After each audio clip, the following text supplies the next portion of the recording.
Magandang araw sa atin mga kalingap. Mga kalingap, Dara may sinabi ito kay Kuya Rab.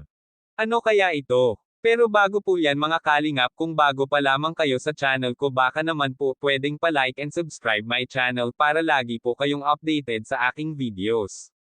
At huwag din po natin kalimutan mga kalingap na pakisuportahan ang ama ng kalingap na si Val Santos Matubang at Kalingap Rab Matubang, pati na rin ang viewers at reactioners. Maraming salamat po.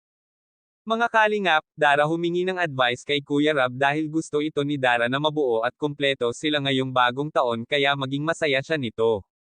Pero ang inisip nito ay kung paano kung titira daw ang ate nito sa bahay nila, ay nangangamba daw ito si Dara dahil ngayon pa lamang niya ito makakasama ang asawa ng ate niya at hindi pa niya lubos ito kilala. At ang iniisip ito ni Dara kung papaano sila ngayon dahil hindi naman ito masyadong kalakihan ang kanilang bahay at dalawa lamang ang kwarto nito.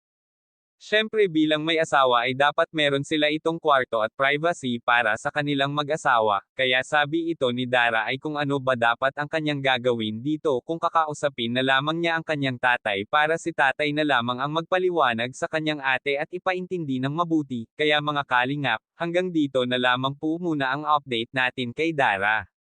Maraming salamat po. Thank you for watching and God bless us all.